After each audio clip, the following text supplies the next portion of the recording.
ஆனால் அது எந்த அளவுக்கு நம்மை உருமாற்றி இருக்கிறது, எந்த அளவுக்கு நம்மை அந்த அனுபவங்கள் எல்லாம் ஜெபத்துக்கு அழைத்திருக்கிறது, இந்த அனுபவங்கள் எல்லாம் நம்மை வேறு மனிதர்களாக ஆக்கியிருக்கிறது என்று சிந்திப்பதற்கு இந்த 3ஆம் 3 வாசகத்துல ஒரு சிந்தனை சொன்னேன். 3 வருஷத்துக்கு 30 சிந்தனை சொல்லியிருக்கலாம். நீங்களாம் தாங்க மாட்டீங்க இல்லைங்களா?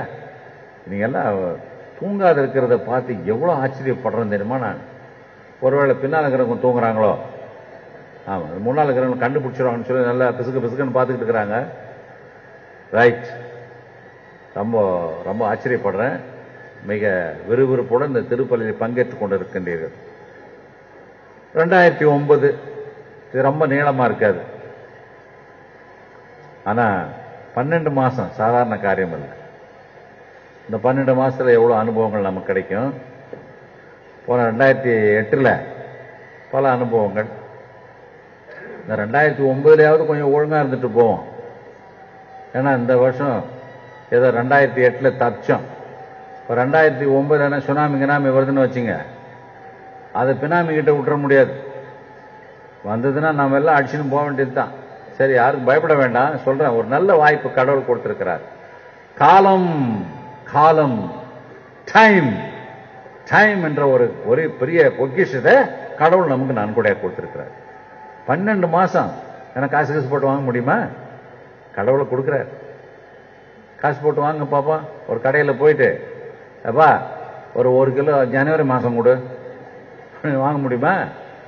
அல்லது பிப்ரவரி மாசம் ரொம்ப ஷார்ட் ஆகுது, கொஞ்சம் குறைஞ்ச விலைக்கு 28 நாள் தானே, கொஞ்சம் நல்லா சீப்பா கொஞ்சம் போட்டு கொடு, ஒரு 2 கிலோ. கடவுள் கொடுக்கிறது தான் காலம். அந்த காலத்திலே கடவுள் உலகத்தை படைத்தார். அந்த காலத்திலே இந்த உலகத்தை அன்பு செய்தார். அந்த காலத்திலே உலகத்தை மீட்டார். எல்லாம் காலத்தில் தான் நடக்குது. இந்த காலம் இல்லைன்னா நடக்காது. காலம் எவ்வளவுன்றது பள்ளிக்கூட்டு பசங்களுக்கு நல்லா செய்யாது. இந்த ஜனவரி மாசம், அந்த மாசம் பூரா revision test, 10th standard revision test, 12th standard revision test, பெற்றோர்கள்லாம் பிள்ளைங்களை படிக்க வைப்பாங்க. ஆசிரியர்களுக்கு அதை திருத்தி போடுற ஒரு காலம். கொஞ்சம் பையன் பாஸ் பண்ணுவானா பாஸ் பண்ண மாட்டானா, எந்த அளவுக்கு அவன் வீக்கா இருக்கிறான், எந்த அளவுக்கு வீக்கா நல்லா இருக்கிறான்னு சொல்றதுக்கு அந்த காலம் வேணும். அந்த நேரம் இருந்தால் தான் அந்த நேரத்தில் காரியங்களை நாம் சாதிக்க முடியும். கடவுள் சாதித்தது என்ன?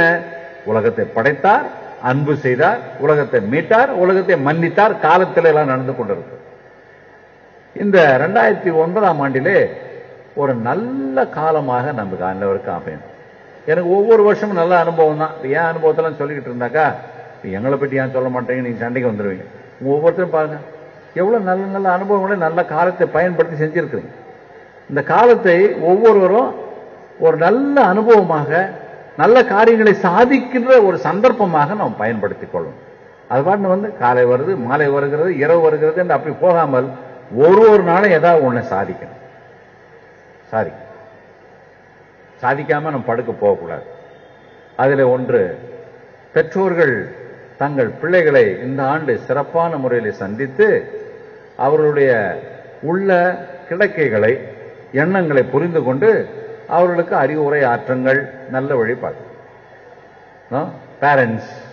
Parents must spend time for their children.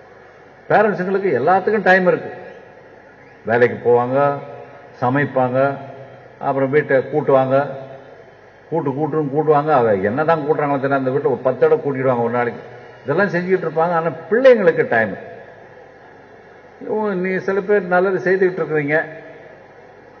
உங்களுடைய அனுபவம் நம்ம கொஞ்ச நேரம் உட்கார்ந்து, தம்பி ஒரு பாட்டு பாடு, அம்மா ஒரு பாட்டு பாடு, ஸ்கூல்ல என்ன சொல்லி கொடுத்தாங்க கொஞ்சம் சொல்லு பார்ப்போம், ஒரு கதை ஒன்று சொல்லு அப்படின்னு சொல்லிட்டு பெற்றோர்கள் தங்கள் பிள்ளைகளுக்கு அந்த நேரத்தை பயன்படும் பொழுது அந்த பெற்றோர் பிள்ளை பாசமும் குடும்ப பாசமும் ஒரு ஒற்றுமை உணர்வும் வளரும். ஒரு சில பேர் இந்த வேலையை வச்சுக்கிறதே கிடையாது. அவங்க பாட்டு வந்தாங்களா, சாப்பிட்டாங்களா, பசங்க தூங்கினாங்களா, காலையில் எழுந்து மூளைக்கு ஒருத்தனா ஓடு அப்படின்னு விட்டுறக்கூடாது. அந்த குடும்ப பெற்றோர்கள் தங்கள் பிள்ளைகளுக்கு நேரத்தை தர வேண்டும். ஒரு பெற்றோர் ஏதோ காரணத்தை பிள்ளைய யாருக்கிட்டே படிக்க விட்டுட்டு கொஞ்சம் வெளிநாட்டுக்கு போயிருந்தாங்களாம். அங்கிருந்து ஒரு டெலிஃபோன் பண்ணாங்க. இந்த பிள்ளை இங்க இருந்து பதில் சொல்லுது. ஒரு பொண்ணு, சின்ன பொண்ணு, ஒரு 10 வயசு பொண்ணு. அம்மா, அப்பா நானும் வரலான்னு இருக்கிறோம், என்ன பொருள் உனக்கு வாங்கிட்டு வரணும் சொல்லு, நிறைய வாங்கிட்டு வர. இங்க ஃபாரின்ல விற்கிது, மெட்ராஸ்ல இல்லாதெல்லாம் அங்கதான் விற்கிது. அந்த மாதிரி இப்போ கற்பனை பண்ணும்போது பெரிய முட்டாள்தானம். மெட்ராஸ்ல இல்லாதது உலகத்துல எங்கேயுமே கிடையாது, எல்லாமே மெட்ராஸ்லயே இருக்குது. அது ஒரு கற்பனை. இந்த ஃபாரின்ல இருந்து வாங்கிட்டு வந்தா யாரோ தேங்காய் வாங்கறதுக்கு கேரளாவுக்கு போனோம் நம்ம. அந்த கதையா தேங்காய் தமிழ்நாட்டிலே இருக்குது, அங்க போறேன் சீப்பா கொடுக்குறான்னு சொல்லி கேரளாவில் போய் ஒரு தேங்காய் எங்க ட்ரெயின்ல சார்ஜ் போட்டுன்னு அங்கேருந்து மறுபடியும் ட்ரெயின் சார்ஜ் போட்டு ஒரு தேங்காய் வாங்கிட்டு வந்தேன். இங்க வந்து உடச்சு பார்த்த சொத்தை. அந்த மாதிரி நான் ஃபாரின்ல இருந்து உனக்கு நான் ஃபாரின்ல இருந்து உனக்கு நான் வாங்கிட்டு வரேன் என்னன்னு சொன்ன. அந்த சின்ன பொண்ணு சொன்னிச்சான் மூஞ்சி லட்சம் மாதிரி, அம்மா டாடி எனக்கு ஒன்றும் வாங்கிட்டு வருவானா, இங்க வந்து கொஞ்ச நேரம் என்கிட்ட இருந்துட்டு போனீங்கன்னா போதும். பாத்தியா, அந்த குழந்தைக்கு இருக்கிற அறிவு நமக்கு இல்லையே, அந்த பச்சை பாலகனுக்கு இருக்கிற அறிவு நமக்கு இல்லையே. ஃபாரின்ல இருந்து பொருள் வாங்கிட்டு வரதுக்கு நீ ஃபாரினுக்கு போனேன், உன் புள்ளைய கவனிக்கல நீ. அந்த புள்ள சொல்லுது பாரு, எனக்கு ஒண்ணு வேணாம், வந்து கொஞ்ச நாளைக்கு என் கூட இருந்துட்டு போங்கன்னு சொல்லி, அவ்வளவுதான். அதான் பரிசு. பெற்றோர்கள் 2008 உங்கள் பிள்ளைகளை மறந்திருந்தால் மறந்து விடுங்கள், போகட்டும்.